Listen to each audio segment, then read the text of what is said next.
Hi hello నమస్తే, నేను Apparao Jabardasth artist. NRI entertainments సమర్పిస్తున్నటువంటి a new reel India productions పతాకంపై మన ముందుకి ప్రేక్షకుల ఆశీర్వాదం కోసం ఈ నెల అంటే జూన్ 21వ తేదీన ఒక బ్యూటిఫుల్ రొమాంటిక్ లవ్ స్టోరీ కలిగినటువంటి హనీమూన్ ఎక్స్ప్రెస్ మన ముందుకు రాబోతుంది. మీకు డౌట్ వచ్చి ఉంటుంది, అప్పారావు ఏంటి ఇక్కడికి రావడం ఏంటి, ఈ సినిమా గురించి చెప్పడం ఏంటి, న్యూ హోస్ట్ ఏంటని. ఇది ఒక కొత్త అదృష్టం అని చెప్పొచ్చు. వై బికాస్ నన్ను అందరూ కమెడియన్గా చూశారు. నేను ఈ కార్యక్రమానికి సంధానకర్తగా వ్యవహరిస్తున్నాను కాబట్టి మీరు till end of this chit chat మీరు అందరూ చూస్తూనే ఉండండి. రెస్పెక్టెడ్ డైరెక్టర్, హనీమూన్ ఎక్స్ప్రెస్కి సమర్థవంతమైన దర్శకుడు బాల రాజశేఖరన్. నమస్తే సార్. వారి చిత్రానికి దర్శకులు క్యూట్ అండ్ స్వీట్ మా హెబ్బా పటేల్, కథానాయికి, హీరోయిన్ ఆఫ్ దిస్ ఫిలిం. నీకు చాలా పేర్లు పెట్టవచ్చు. హెబ్బా పటేల్ మీ తల్లిదండ్రులు పేరు పెట్టుండొచ్చు. ఓకే, आपका माँ पिताजी रखा हेब्बा पटेल.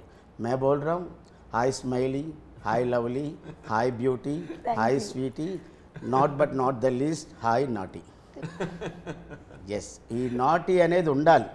ప్రతి అమ్మాయిలో నాటీ ఉండాలి, బ్యూటీ ఉండాలి, స్వీటీ ఉండాలి, క్యూటీ ఉండాలి. Thank you very much. నిజానికి నేను ఒక విద్యార్థిని, వారొక అధ్యాపకులు. మనం ఇంగ్లీష్లో చెప్పాలంటే లెక్చరర్. అంటే మనం చాలామంది సినిమాల్లో యాక్ట్ చేయాలి, రంగస్థలం మీద యాక్ట్ చేయాలి, బోల్డ్ అండ్ అవార్డులు రివార్డులు సంపాదించాలంటే మనం నేర్చుకోవాల్సింది ఆలు ఓనామాలన్నీ కూడా. నాకు రంగస్థల విభాగం ఆంధ్ర విశ్వవిద్యాలయంలో ఒక రంగస్థల విద్యార్థిగా ఉన్నప్పుడు సార్ మా అదృష్టం ఏంటంటే మాకు లెక్చరర్గా ఉన్నారు. ఎన్నో కొత్త విషయాలు తెలియజేశారు. జనరల్గా అందరూ డైలాగులు చెప్పేస్తారు, కానీ dialogue and what is the meaning of dialogue, what is the meaning of modulation, what is the dialogue of high pitch and low pitch, what is the improvisation, ఇలాంటి ఎన్నో విషయాలు మేము ఆ రంగస్థలంలో మా గురుదేవుల దగ్గర నేర్చుకోవడం జరిగింది. అలాగా గురువుగారి సమక్షంలో శిష్యుడు ఈరోజు ఈ స్థాయిలో ఉండడం, గురువుగా వారు ఎంత ఆనందపడుతున్నారో నాకు తెలుసు. అట్ ద సేమ్ టైం ఈ సినిమా స్టార్ట్ అయినప్పటి నుంచి నాకు ఈ సినిమా ఎప్పుడు చూడాలనిపించింది. ఫస్ట్ నేను అడిగేది, ఇంతమంది హీరోయిన్లు ఉన్నారు, టాప్ హీరోయిన్లు ఉన్నారు, one of the top heroine Hebba Patel, కానీ ఈ అమ్మాయిని ఎందుకు తీసుకోవాలనుకున్నారు ఈ సినిమాకి? ఈ సినిమాలో ఉన్న వేషాలకి, ఈ పాత్రలకి మంచి సరైన న్యాయం చేయగలిగిన యాక్టర్స్ ఎవరైనా వెతుకుతుంటే టాప్లో నాకు హెబ్బా పటేల్ గారు ఉన్నారు. ఓకే, ఇద్దరు ముగ్గురు యాక్టర్స్. నేనేం చేస్తానంటే యాక్టర్స్ ఫిల్మ్స్ కొంచెం చూస్తా కదా, మళ్ళీ ఒకసారి రీఓరియంటేషన్ కోసం ఓ 10 క్లిప్స్ చూస్తాం, యూట్యూబ్లో అది చూస్తాం, ఇది చూస్తాం, ఎవరు సరిపోతారని. తనలో నాకు మొదటి నుంచి కనిపించింది ఏంటంటే, ఒక బబ్లీ క్యారెక్టర్ కానీ ఇలాంటివి చేయిస్తున్నా కూడా డైరెక్టర్స్, తను మాత్రం లోపల ఉన్న ఎమోషనల్ ఆనెస్టీ ఉంది, అది కళలో కనబడుతుంది. కెమెరా కెనాట్ లై అంటారు, camera will discover the truth inside. So అది ట్రూత్ కనబడుతుంది యాక్టింగ్లో. విషివాషిగా చేయట్లే తను. చిన్న కామెడీ చేసిన, ఇప్పుడు రాజ్ తరుణ్తో చేసిన సీన్స్ ఉన్న అవన్నీ చూస్తుంటాం కదా మనం, అందులో విషివాషిగా చేయదు తను. Actually she takes it seriously. కానీ రోల్ ఎలా రాయబడిందో అలా చేస్తుంది, అందులో ఎంత డెప్త్కి వెళ్ళాలో అంతే వెళ్తుంది. సో నాకేమనిపించిందంటే, అసలు ఎక్స్ప్లోర్ చేయని హెబ్బా పటేల్ డిమెన్షన్స్ ఉంటాయి కదా as an actress, her aspects ఉంటాయి కదా, ఎమోషనల్ ఆస్పెక్ట్స్, వాటిని ఎక్స్ప్లోర్ చేస్తూ ఈ ఫిల్మ్ చేస్తే మార్కెట్కి కొత్తగా ఉంటుంది అండ్ తిని చేయగలదని నాకు కాన్ఫిడెన్స్ ఉంది. సో దానివల్ల నేను అప్రోచ్ అయ్యాను, స్టోరీ చెప్పాను. ప్యూర్లీ స్టోరీ విని అన్నారు, ఎందుకంటే నేను ఫస్ట్ ఫిల్మ్ కదా. So I just ask her and she agreed. తర్వాత చైతన్యరావు రావడం జరిగింది. హెబ్బా పటేల్ గారు ఓకే అనేసిన తర్వాత, ఒక బాయ్ నెక్స్ట్ డోర్ లాంటి యాక్టర్ కావాలి. యాక్టర్ అనేవాడు క్యారెక్టర్నే చూపించాలి తప్ప తను కనబడకూడదు, హీరోయిజం కనబడకూడదు, ఉండాలి, పాత్రే కనబడాలి అనే యాక్టర్స్ ఎంతమంది ఉన్నారని తెలుగులో చూస్తే మేము ఎఫోర్డ్ చేయగలిగిన రేంజ్లో ఈ బడ్జెట్స్లో వాటిలో ఉంటారు జనరల్గా. కానీ అంత చాయిస్ కనబడలే నాకు. అప్పుడు అనుకుంటున్నా మలయాళంలో అయితే దొరికేస్తారు, అలాంటి మలయాళం యాక్టర్స్ ఎవరైనా ఉంటే బాగుండు అనుకుంటుంటే, అప్పుడు లగడపాటి శ్రీధర్ గారితో మాట్లాడుతుంటే, నా ఫ్రెండ్ ఆయన ప్రొడ్యూసరు, ఆయనతో మాట్లాడుతుంటే ఆయన 30 Weights 21 చూసావా అన్నారు. నేను విన్నాను బాగా దాని గురించి, చూడలేదన్న, చూడన్నారు. అంటే వెంటనే నేను అన్ని ఎపిసోడ్స్ చూసా రోజు కూర్చొని. నాకు అర్థమైపోయింది this is the guy I want అని. వెంటనే నేను ఫోన్ చేసి పిలిపించాను, కథ చెప్పాను. చెప్పి సరే మిగిలిన విషయాలు తర్వాత డిస్కస్ చేద్దామని ఏదో అన్నాను. ప్రొడ్యూసర్ గారు ఉంటారు కదా, మా యూఎస్ ఇన్వెస్టర్స్ వస్తారు మాట్లాడతారు. కేకేఆర్ గారు, బాలరాజ్ గారు. అదే ఎందుకని బాలరాజు నేనే రెండో అవతారం, కేకేఆర్లో ముగ్గురు వేరే మనుషులు. సో కేకేఆర్ ముగ్గురు ప్లస్ మీరు నలుగురు. అవును. సో వాళ్ళు వస్తారు, లాజిస్టిక్స్ మాట్లాడదాం అని అనగానే చైతన్య లేచి ఐఎమ్ డూయింగ్ ఇట్ సార్ అన్నాడు. Just keep the role for me అన్నాడు. తర్వాత ఇంటర్వ్యూస్లో అన్నాడు one of the reasons is because Hebba is already on board, so he wanted to work. That's how ఈ కాస్టింగ్ హ్యాపెన్. ఇంకా తర్వాత ఒకసారి రోల్స్ డిస్కస్ మనం చేస్తూ ఉంటే సినిమాలో రిహర్స్ చేస్తూ ఫైనల్ అవుట్కమ్ ఎడిటింగ్ టేబుల్ మీద చూస్తుంటే అబ్బా ఎంత చక్కగా కాస్టింగ్ పడింది అనిపించింది, ఎంత కరెక్ట్గా పడిందని. ఈ సినిమాలో ఇంకా నెక్స్ట్ సీనియర్ కపుల్ ఉన్నారు కదా, మీరు అడగచ్చు తర్వాత చెప్పు. సీనియర్ కపుల్ గురించి కూడా విన్నాను. Respected writer and director and versatile actor Tanikella Bharani గారు. ఆయన రంగస్థల ముద్దుబిడ్డ. At the same time Suhasini Mani Ratnam గారు సహజ నటి. వాళ్ళు సీనియర్ కపుల్స్, వీళ్ళు జూనియర్ కపుల్స్. అవును, not junior, exactly young couple. అవును. ఇప్పుడు హెబ్బా సే బాల రాజశేఖరన్ గారు ఇంతకుముందు మీకు పరిచయం ఉందా? జాన్ ప్రశాంతే లేదు. మీ దగ్గరికి ఈ క్యారెక్టర్ వచ్చినప్పుడు అఫ్కోర్స్ హీరోయిన్ క్యారెక్టర్ వచ్చింది, బట్ మీరు ఏం థింక్ చేశారు? హూ ఈజ్ మిస్టర్ బాల రాజశేఖర్ని, ఎన్ని సినిమాలు చేశారు, వాట్ ఈజ్ బిహైండ్? అంటే చాలామంది హీరోయిన్లు ఏం చేస్తారంటే బ్యానర్ నేము, డైరెక్టర్ ప్రీవియస్ ఏ సినిమాలు చేశాడు, ఇది మనకు వర్కౌట్ అవుతుందా లేదా, అలాంటి థింకింగ్స్లో ఉన్నారా? Not entirely, but కొంచెం factors ఉన్నాయి. Like I did my homework on sir before agreeing. Production details, cast and technical crew details. It's very important for me to like the DOP of my film. So that I research. Like that I'm always very particular about wanting to know who the DOP of the film will be. Whether, because sir was a debut director in Telugu, but sir was also the dean of Annapurna Acting School. So I already put him on a pedestal, whether he had no previous directorial experience in Hyderabad. But I've worked with enough debut directors, so I have no qualms in believing in their talent. I've been a debutant once, so I have full faith in all the debut people. So that was the story, the DOP, and whether my remuneration was agreed upon. These were the three factors that I kept. Yes. అంటే మీరు first మీ దగ్గరికి వచ్చినప్పుడు బాల రాజశేఖర్ గారిని మీరు పూర్తిగా trust చేశారు. You should always trust the people you work with, otherwise it is not fun. వారు ఇక్కడ కాదు, యుఎస్ఏలో మీరు ఎక్కడ ఎనీ సినీ ప్రొడక్షన్లో మీరు అడిగితే ఇంటర్నేషనల్ అవార్డులు 6 తీసుకున్నటువంటి వ్యక్తి. అలాగే ఎస్వి కృష్ణారెడ్డి గారు మనకు తెలిసిన ఆహ్వానం సినిమా, ఇది ఇంగ్లీష్లో డివోర్స్ అనే సినిమా తీస్తే దానికి అంటే సినిమాకి ప్రాణం స్క్రీన్ ప్లే దాన్ని అందించింది సార్. చాలా సంతోషం. ఇంకొక విషయం చెప్పండి, చైతన్యరావు అతని హెయిర్ స్టైల్ చూస్తేనే నాకు ముద్దొస్తున్నావా గోపాలం అంటావు, అర్థమైందా? అయితే చైతన్యరావుకి మీకు ఇంతకుముందు పరిచయం ఉందన్నారు? లేదు, అసలు ఎవరితో పరిచయం లేదు ఈ మూవీలో. ఓన్లీ తనికెళ్ళ భరణి సార్తో ముందే వర్క్ చేసి ఎక్స్పీరియన్స్ ఉంది. Everybody else was new. అది ఇబ్బందికరమైన పరిస్థితి కాదు, ఎందుకంటే ఆయన సీనియర్ కపుల్స్ కాబట్టి. ఇతను మీ పక్కన చేస్తున్నాడు కాబట్టి చైతన్యరావు మీకు ఎలాంటి చైతన్యం కలిగించాడు, మీకు కానీ దర్శకుడు కానీ తీసుకున్నందుకు? మీరు యాక్సెప్ట్ చేశారు ఆయన చూడగానే ఎవరండి Bala sir, who is this Chaitanya Rao? పేరులో మాత్రం ఒక అద్భుతమైన వైబ్రేషన్ ఉంది, చైతన్యరావు అని ఉంది. To be very honest, I don't have any preconceived notions about any, ఎవరికి కాస్ట్ చేస్తారా అదే నా చేతిలో లేదు. డైరెక్టర్ ఆలోచించి అన్ని ఫ్యాక్టర్స్లో అసెస్ చేసి డిసైడ్ చేశారా, so that is the credibility of the director. నా పని యాక్టింగ్ చేయడానికి నేను అంతవరకు ఫోకస్ చేస్తున్నాను. I love you Hebba. Hero ఎవరైనా పర్వాలేదు, దర్శకుడు సెలెక్ట్ చేసుకున్నాడు, అతనితో నేను వర్క్ చేయాలి. Yeah, because I'm not the director of the film, I'm not the producer of the film, so I'm just an actor. I have been hired to do my job. Yes, obviously good co-star ఉంటే act చేయడానికి fun వస్తుంది, scene వేరే లెవెల్కి వెళ్తుంటే it all of those factors play out, but as an actor I only focus on what I bring to the table, not what others bring to the table.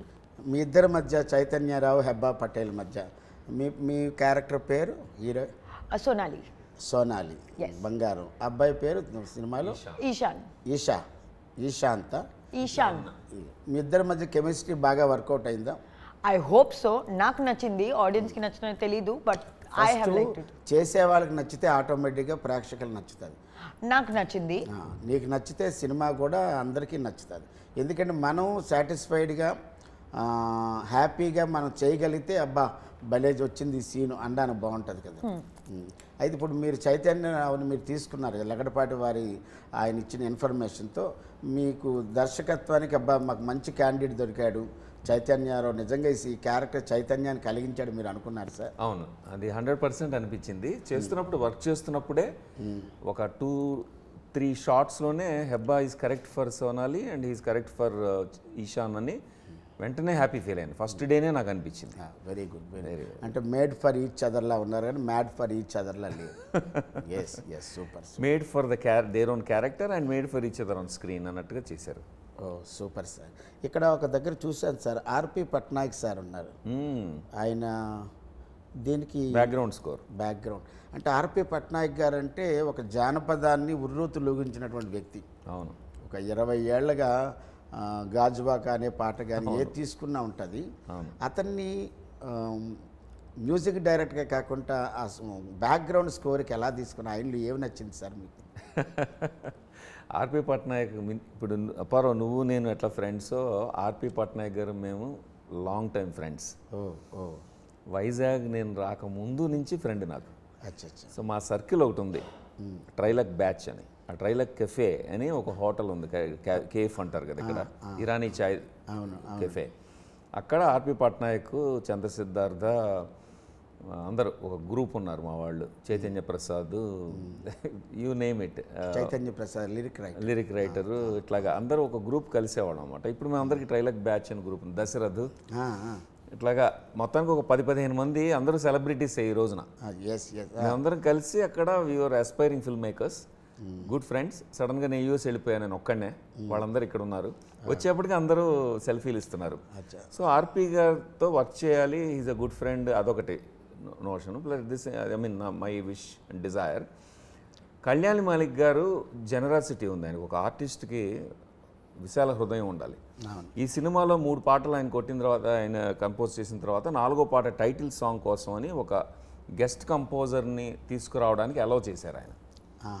ఎందుకంటే ఈ fast beat song మూడ్లో ఆయన లేనప్పుడు స్ఫూర్తి జితేందర్ అని ఒక young ఆర్టిస్ట్ని తీసుకొస్తే, ఆవిడ మీతో వర్క్ చేస్తుందండి అన్నాను. ఆవిడకి వెస్టర్న్ బాగా తెలుసు అంటే, ఆవిడ పాటలు విని లేదండి ఆవిడని కంపోజ్ చేయమనండి, గెస్ట్ కంపోజర్ ఇచ్చేద్దాం అన్నారు ఆయన.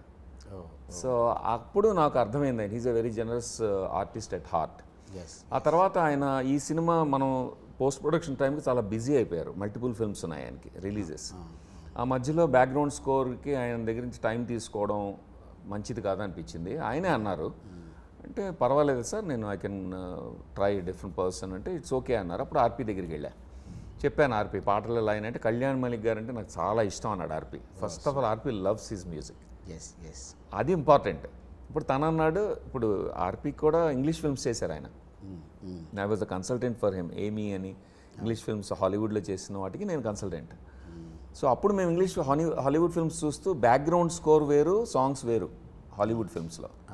వెరీ క్లియర్, అక్కడ ఒకళ్ళే చేయరు, అక్కడ సపరేట్, అక్కడ సపరేటే అలవాటు ఉంది మాకు. సో అందుకని నేను ఆర్పితో చెప్పాను ఇట్లా ఓన్లీ బ్యాక్గ్రౌండ్ స్కోర్ చేయాలి, but that is the soul of the movie. So he stepped in, so we worked together. So there are 3 musicians in this film worked together under the mentorship of Kalyan Malik garu. Well, Heba, ఇప్పుడు నాతో chit chat చేస్తుంటే నీ inner feeling ఎలా ఉంది? ఎంత తొందరగా అయిపోతే అంత తొందరగా ఫ్లైట్ ఎక్కేద్దామన్నా, ఇంకా చెయ్యాలి అనిపిస్తుందా? బోత్ టైం రిస్ట్రిక్షన్ లేకపోతే చేయాలి, బట్ ఇప్పుడు టైం రిస్ట్రిక్షన్ ఉంటే మీకు ఇచ్చిన ప్రొడ్యూసర్ గారు ఫుల్ హ్యాపీ సార్ ఈ cinema. Producers are happy and I'm also very happy and fortunate that వాళ్ళందరూ నన్ను ట్రస్ట్ చేసి, వాళ్ళెవరు ఇండియాలో లేరు, ఎవరిని పంపించడం నా మీద గూఢచారని, వాళ్ళందరూ అక్కడ ఉన్నారు, నేనే ఇక్కడ గేట్ కీపర్ని వాళ్ళ మనీకి. బట్ అంత ట్రస్ట్ చేసి ఇవ్వడం ఈ రోజుల్లో మాటలు కాదు కదా. ఒకవైపు దర్శకుడిగా ఉన్నారు, ఇంకో on behalf of producer side కూడా ఉన్నారు. ఉండాలి వర్కింగ్ ప్రొడ్యూసర్గా. ఇప్పుడు షార్ట్ రెడీ అయిందా, ఒక నిమిషం ఓటీపీ వస్తుంది, ఎవరికో పేమెంట్ ఇవ్వాలి, ఓటీపీ డన్, ఓకే యాక్షన్. ఇట్లా కూడా జరిగాయి షూటింగ్లో. అంటే మన క్యాషియర్ లేరు సార్? క్యాషియర్ ఉన్నా కూడా పెద్ద పెద్ద అమౌంట్లన్నీ మీ చేతులు. అంటే రెస్పాన్సిబిలిటీ నాది కాబట్టి పూర్తిగా నేను థర్డ్ పర్సన్కి వదిలేసే బదులు I'm the gate keeper for their money. So ఆ బాధ్యత తీసుకున్నాం కాబట్టి చేయాలి, మల్టిపుల్ రోల్స్ చేయాలి, తప్పదు. సో ఐ ఎంజాయ్డ్ అండి. అందరూ ప్రొఫెషనల్. హనీమూన్ ఎక్స్ప్రెస్ చిత్రం తర్వాత మీ దగ్గరికి 10 మంది ప్రొడ్యూసర్స్ వచ్చే చిత్రాన్ని నేను డైరెక్ట్ చేశానని నమ్మకం వచ్చిందా సార్? అంటే అది తెలుస్తుంది ప్రేక్షకులకు, ముందుకెళ్ళిన తర్వాత తెలుస్తుంది. ఇప్పుడు కర్మ మనం చేస్తాం, అధికారం లేదు దానికి. అంతవరకు అధికారం ఉంది మనకి కదా, రిజల్ట్ మీద అధికారం లేదు. సో ప్రయత్నం మేము బాగా చేసాము. నేను కష్టపడి రాశాను, చాలామంది సలహాలతో రాశాను. భిక్షు గారు చదివారు స్క్రిప్ట్, మా గురువు గారు భిక్షు గారు చదివి సలహా చెప్పారు, మా శ్రీనివాస్ చదివి చెప్పాడు. ఏదైతే మీ మూలాలు ఏవైతే ఉన్నాయో గురువులందరినీ కూడా మీరు దీంట్లోకి కోఆర్డినేట్ చేశారు. గురువుగారు ఈ సలహా చెప్పండి, అంటే నేనే తోపు, నేనే తురుము, నేనే కేక అని కాకుండా ఈ సినిమాకి ఎంతమంది స్రష్టలు ఉంటారు, లెజెండరీస్ ఉంటారు, వారందరూ సహాయం తీసుకున్నారు. Master is a legendary. అవును, వాళ్ళందరూ చదివి వాళ్ళు చెప్పిన ఫీడ్బ్యాక్ తీసుకుని దాన్ని ఇంప్రూవ్ చేసుకుంటూ లాక్ చేసాము. ఆ తర్వాత సినిమాటోగ్రాఫర్ సిస్లా గారి గురించి చెప్పాలి. ఆయన మా ప్రొఫెసర్ అన్నపూర్ణలో సినిమాటోగ్రఫీ ప్రొఫెసర్. నేను డీన్గా ఉన్నప్పుడు ఆయన ప్రొఫెసర్గా చేశారు, ఇప్పుడు కంటిన్యూ చేస్తున్నారు. ఆయన ఒక స్పెషల్ విజన్ ఉంది, ప్యాషన్ ఉంది, క్వాలిఫైడ్ సినిమాటోగ్రఫర్. అవునవును, మా ఇద్దరికి ఈక్వేషన్ బాగా కుదిరింది. సో ఆయనతో కలిసి ప్లాన్ చేసుకుని లుక్ ఆఫ్ ద ఫిల్మ్ ఒక ఆర్టిస్టిక్ లుక్ ఇచ్చాము. అండ్ తర్వాత కళ్యాణ్ మలిక్ గారు, ఆర్పి పట్నాయక్ గారు అండ్ స్ఫూర్తి వీళ్ళందరూ కలిసి మ్యూజికల్ టోన్ ఇచ్చారు. తనికెళ్ళ భరణి గారు, సుహాసిని గారు వాళ్ళ ఆశీస్సులతో పాటు హ్యూమర్ కూడా ఇచ్చి సినిమాని ఒక ఇంకా లైఫ్ ఇచ్చారు దానికి. అలాగ రకరకాల అందరూ కలిసి ఈ సినిమాని ఒక గొప్ప చిత్రంగా తయారు చేశారని నా నమ్మకం. ఇంకా ప్రేక్షకులు తీర్పు చెప్పాలి, చూడాలి, ఎంజాయ్ చేయాలి. ఒక హెల్దీ సినిమా ఇస్తున్నాము అని మాకు నమ్మకం ఉంది. ఈ మాట బాగుంది. హనీమూన్ ఎక్స్ప్రెస్ అనేది ఒక healthy movie, not fully romantic movie కాదు, అది కూడా చెప్పాలి. Healthy romantic movie, healthy romantic movie, healthy romance. Sir ఇప్పుడు ఇందులో 4 పాటలు ఉన్నాయి కదా, ఆల్రెడీ 4 పాటలు ప్రేక్షకుల ముందుకు వచ్చి ఇందులో నేను క్యూట్ అండ్ స్వీట్ అనే పాట ఒకటి విన్నాను. క్యూట్గా స్వీట్గా నిజంగా ఆ పాటలోనే ఆ రిథమిక్ ఉంటుంది, క్యూట్గా అది ఉంటుంది. తర్వాత నిజమా అవును అదొకటి ఉంటుంది. ఇంకొకటి సోలో సాంగ్ ఒకటి ఉంది, ప్రేమ నువ్వా కాదా అని. 4 సాంగ్స్కి మన ఆడియో తరఫు నుంచి ఎలా రెస్పాన్స్ వచ్చింది సార్? మొత్తం ఫస్ట్ ఆఫ్ ఆల్ మేము పాటలు వినిపించినప్పుడు T Series is the biggest brand in India కదా. 240 మిలియన్ సబ్స్క్రైబర్స్ ఉన్న ఛానల్ వినిపించగానే నచ్చేసి కొనేశారు. So T Series became our partner అనేది నాకు I can't believe it. First film కదా, పాటలతో డబ్బులు వచ్చేసాయి కొంతవరకు. అంటే పాటలే ట్రైలర్స్ లాగా, టీజర్స్ లాగా మార్కెట్లోకి వెళ్ళాయి. నేనేం చేశానంటే చాలామంది ఫ్రెండ్స్ టీజరే అంటే కాదు, పాటలు వేస్తాం ముందని 4 పాటలు మంచి సెలబ్రిటీస్తో రిలీజ్ చేసాం. ఎస్ సార్, నేను 4 పాటలు కూడా విన్నాను. అన్ని బాగా జనంలో అరడజన్ పాటలు కాకుండా సినిమాకి ఎంత లెంత్ ఉందో, సినిమాకి ఎంత అవసరం ఉందో అన్ని పాటలు పెట్టడం అనేది జరిగింది. 4 పాటలు, 4 సాంగ్స్ బాగా వెళ్తున్నాయి. అవే ట్రైలర్ టీజర్గా వెళ్ళే కొన్నాళ్ళు బాగా అందుకుంటున్న టైంలో టీజర్ వేసాం మేము. So we're depending on music a lot. 50% మ్యూజికే సినిమాకి, 50% మా కథ అండ్ కథనం అన్నమాట. తనికెళ్ళ భరణి గారు వాళ్ళ ఎక్స్పీరియన్స్ చాలా గొప్ప ఎక్స్పీరియన్స్. వాళ్ళు రంగస్థలం నుంచి వచ్చారు, మీరు రంగస్థలం నుంచి వచ్చారు. At the same time Suhasini Mani Ratnam గారు, వాళ్ళిద్దరు wife and senior couples. Tanikella Bharani గారితో మీ అనుబంధం ఎలాంటిది? తనికెళ్ళ భరణి గారు నాటకాలు, పుస్తకాలు కొనుక్కుని రిహార్స్ చేసి నాటకం వేసిన నటుడిని నేను. గోగ్రహణం, దీక్షిత్ గారి దర్శకత్వంలో గోగ్రహణం స్ట్రీట్ ప్లే నేను ఎన్నోసార్లు శని వేషం వేశాను, విలన్ వేషం, డెడ్లీ విలన్ వేషం. సో అలాగా 4వ కోతి ఇలాంటి చాలా వేశారు సార్. కోకరోకో అవును, ఇద్దరే ఉంటారు. నేను వినోద్ బాలా వేసేవాళ్ళం. వినోద్ బాలా చాలా ఫ్రెండ్ నాకు, ఇద్దరం కలిసి వేసేవాళ్ళం. గార్ధబాండం. సో ఇట్లాగా నేను కొన్ని డైరెక్ట్ చేసేవాడిని, యాక్ట్ చేసేవాడిని. భరణి గారి ప్లేస్ అన్నీ కూడా తెలుసు నాకు. ఆయన ఏమైనా మంచి కాంప్లిమెంట్ ఇచ్చారా? అబ్బాయి బాలా భలే చేసావు సినిమా. చాలా ఇచ్చారు. ఆయన యాక్చువల్గా వెళ్ళి కథ చెప్పినప్పుడు ఆయన చాలా ముచ్చటపడ్డారు. చాలా రోజుల తర్వాత ఒక you are so strong about message ఇద్దాం అని అనుకుంటున్నావు, ఆర్ యూ షూర్ అని అడిగారు. అవును, మెసేజ్ ఇస్తానండి ఇందులోంచి, నాకు కోరిక అదే అన్నాను. ఆయనే తీసుకెళ్ళి సుహాసిని గారిని తీసుకొచ్చారు. ఆయన వల్లనే, ప్రోద్బలం వల్ల సుహాసిని గారు వచ్చారు. కథ ఫోన్లో విని ఒప్పుకున్నారు. పొన్నియిన్ సెల్వన్లో బిజీగా ఉండి కూడా మా షూటింగ్కి 1 వీక్ టైం ఇచ్చారు ఆవిడ. మీ అందరి ముందుకి థియేటర్స్లోకి జూన్ 21న హనీమూన్ ఎక్స్ప్రెస్ రైడ్ రాబోతోంది. Joy ride with beautiful music and beautiful acting of Hebah Patel and Chaitanya Rao, Tanikella Bharani గారు, సుహాసిని గారు, ఆలీ గారు. ఎంజాయ్ చేయండి థియేటర్స్లోనే జూన్ 21. బాల రాజశేఖర్ని ఒక బ్యూటిఫుల్ మూవీ. మీరందరూ ఈ హనీమూన్ ఎక్స్ప్రెస్ సినిమాను చూడండి, ఆనందించండి, అభిమానించండి, ప్రోత్సహించండి, ఆశీర్వదించండి. మీ అభిమానం ఎప్పుడు మా చిత్రం మీద ఉండాలని కోరుకుంటూ థ్యాంక్ యూ సో మచ్.